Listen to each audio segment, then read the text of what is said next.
Hello, everyone. Thanks for joining and welcome back. Our guest today is a very good friend, Rafi Farber from the Endgame Investor. Welcome back, Rafi. Thanks, Ivan. Good to be back. Yeah, good to have you back on. Every time you're on the channel and speaking to the silver and gold community, it's a breath of fresh air. My first question I wanted to get into is, after the gold's rapid response and this rapid rise recently, a lot of experts are saying that we're in a period of consolidation and we're going to go sideways. What are your expectations for gold and silver prices over the next 6 months, and what key factors should we all watch out for? First of all, we should always know that the most important thing is to always trust the experts, no matter what they say. So if the experts are saying that gold's going to be in consolidation, then that's what you have to believe. Right. Uh, um, I don't think so. Yeah, it depends what you mean by consolidation. It depends what ratio you want to look at, what metric you want to look at. If you're just looking at dollars and gold, the dollars and gold relationship, then maybe we're in a consolidation. But then again, you have the gold to S&P ratio, which I just looked at a ratio. I just looked at that chart, and it looks like we went up to whatever the number was, and then we went down. But the low that we hit a few days ago was basically the high that we'd seen over the last 3 years. So we're talking about a new resistance support zone. Right. Um, Now, I'm not a technical trader, so it could be that we're in a series and that we're in a few weeks or months of consolidation in dollar terms. But if that lasts, I don't see it lasting beyond August. And what is it, May 25th? So 2.5 months. I guess you could call that consolidation, Right. but it might not be. But what I'm really looking for is August, when the federal government, when the Treasury runs out of money. I mean, then what happens? Well, then they have to raise money. The question is, where are they going to raise it from? The answer is always they have to raise it from bank reserves that are available, but there are no more bank reserves that are available because they're all being used to fund the repo market. So somebody's going to have to come in and print dollars, and usually that's the Fed or, a bunch of drug dealers that are counterfeiting cash. But I don't think they could do nearly as much as the Fed could do. That would really inflate the price of drugs and stuff. It's not going to happen.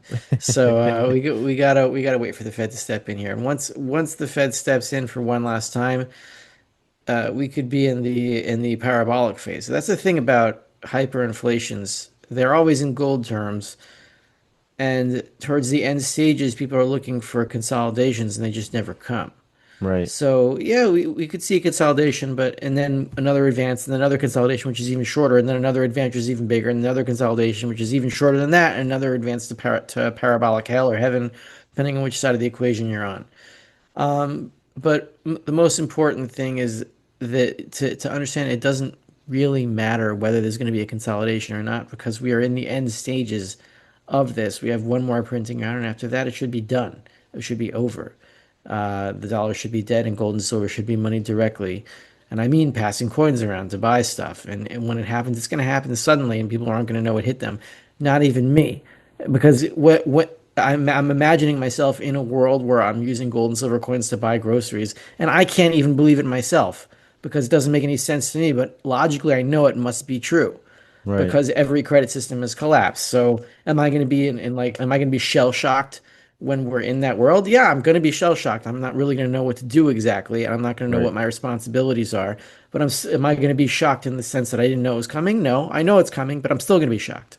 There's about $15 trillion worth of physical gold in the world sitting there costing money rather than being used. Is just absolutely insane. Monetary Metals is bringing gold back into the financial world, putting gold to productive use right now. The problem with gold, of course, in physical form is that it's heavy, it's cumbersome, it's not particularly easy to ship, and it costs money to store in a protected manner. This platform Monetary Metals created is a proven concept and allows gold to be put to productive use, so that instead of sitting there costing you money, it's actually in use earning you money. Learn how you can earn 2 to 5% in our leasing program and how accredited investors can earn up to 12% on silver paid in silver. This advertisement is not investment or financial advice. Minimum investment applies. Yeah, absolutely. Can you explain, Rafi, I guess, what are the main tactics used by large financial institutions right now to manipulate silver prices? Like how effective are these regulatory efforts in curbing in curbing the prices and practices? I don't think there are any concentrated, purposeful practices for purposely manipulating the price of silver down.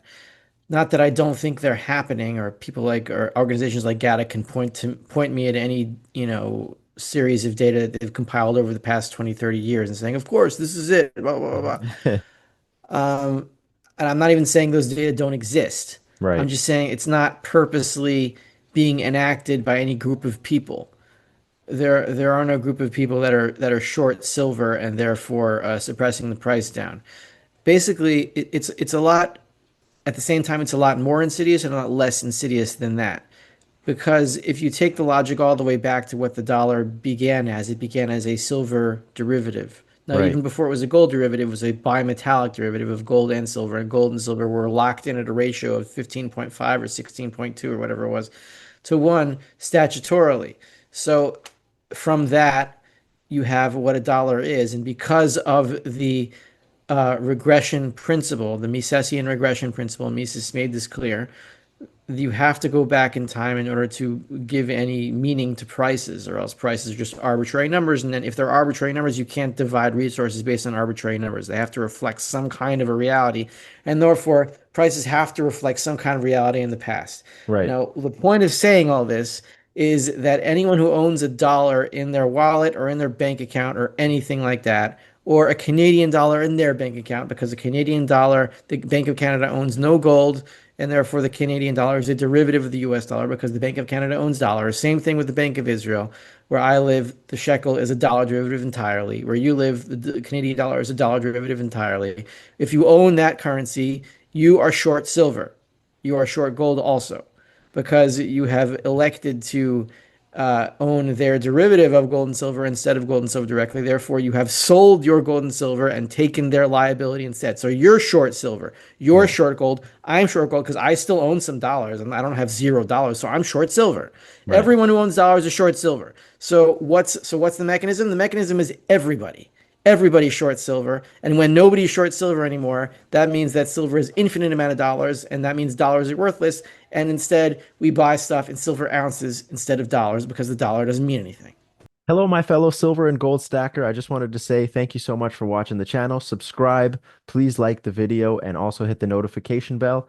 Keep stacking. Right. Now, you absolutely nailed it. I'm on the same page as you. And now a lot of people are talking about, the industrial demand for silver is growing due to like green energy and a lot of electronics and new type of technology that needs silver. How much do you think this will influence the worth and the value of silver relative to gold in the coming years? Okay, so could be. I was thinking about this, and usually I just brush it off and say, industrial demand doesn't matter because the monetary demand is so much more gargantuan than any industrial demand. Right. Because industrial demand is only demanded by certain industries for things, for certain products, whereas monetary demand, when credit does not work, is is everybody on the planet, because everybody needs money or they're going to die. Right. Um, right. So, but um, then I was thinking, so if we're on a silver standard and we have honest money, we're in that world, and industrial demand goes up, then that should bring the silver price even more expensive. Because if you need it for money plus industry, then silver should be even more expensive since the demand is going in two ways, one Right. for consumption and one for monetary. However, when you have an industrial society, the extra demand for silver in industry should be matched by the increase in production of silver that industry affords, right? Because if you are an industrial society, you're much better at mining silver out of the ground. So Right. the increase in the supply of silver should balance out with the increase in demand for silver that industry itself demands, right? Right. I don't know if it's exactly going to balance out, but I'm saying the as demand increases, supply also tends to increase in an industrial society. Uh, so that balancing back out when the dollar is dead and when we're back on silver as money for however brief period it's going to be before we can rebuild the credit system, that should keep the monetary ratio at somewhere around 15 to 1 for that emergency period. Whereas you could say, oh, well, because an industrial demand is so much higher, it's going to be lower than that. Right. So it's going to be even more expensive. I'm going to say, no, it's not going to be lower than that because we're still in an industrial society where the ability to mine silver out of the ground is much higher. So I think in the end, it evens out that the increased demand for silver will be matched by the increase in supply of silver that we've been able to mine over these past few years, decades, half a century, or however long you want to define the industrial revolution. Then we should be looking at somewhere around a 15 to 16 to 1 ratio, as it has been since the 19th century uh, until the 1970s, basically, or the last time we hit the 15 to 1 ratio, which was 1980. Absolutely. Now, for investors concerned about like currency debasement or even global uncertainty, how should they approach allocating between gold and silver in their portfolios today? What advice would you give them?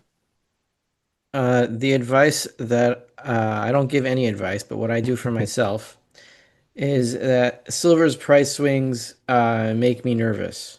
Yeah. Not that I'm emotionally disturbed by them or that I ever have any doubts that we're eventually going to reach the end game and hit a 15, 16 to 1 ratio. I still know that. But it Right. doesn't mean that I'm immune to price swings. And whenever silver goes up, I'm like, ooh, look how many dollars I have in my account now. And whenever it goes down, I'm like, oh no, I lost like 50% or whatever it is. Doesn't matter. Right. And it still affects me. And I don't want that. I don't want that to affect me. I'd rather just stay calm. So I have a certain amount of silver that I think I need necessary to get me through the end game, to get me through the end of the dollar, which I think is about a year's supply for my family. A few hundred ounces for me and for my kids and I, and if we never get there, I never have to spend them. So I'll sell them and give it to my kids or Right. whatever it is. And for just to keep my fiat totals steady and like just edging up and then slowly down, then edging up and slowly down instead of going roar, roar, roar, roar, roar, like silver does. Right, right. Right.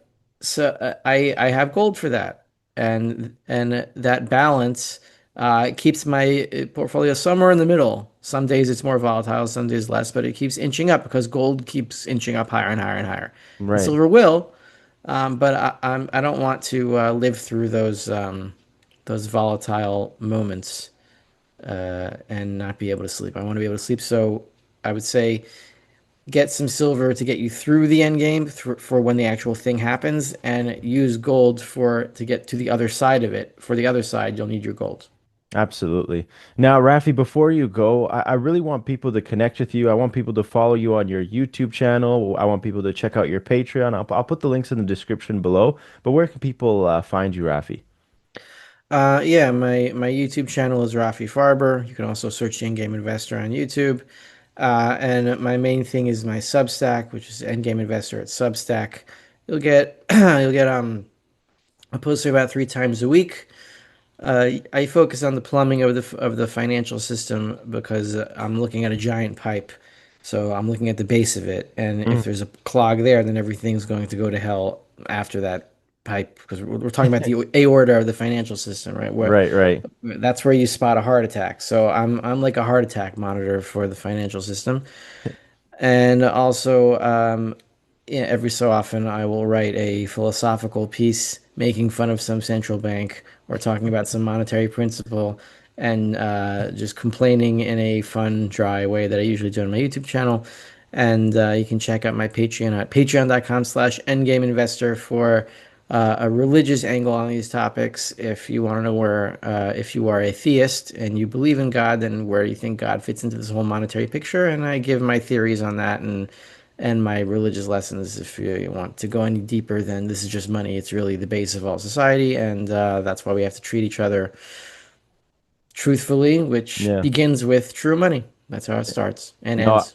I really appreciate you coming down, Rafi. Like I said in the beginning of the interview, it's such a breath of fresh air when you come on, and people love hearing from you. So I'm gonna put the links in the description below. Everyone watching, please hit the like and subscribe button. Please go check out the links in the description below for to connect with Rafi and to follow his work. And Rafi, as the market develops, love to have you back on in the future. Okay, cool, Ivan. Talk to you soon.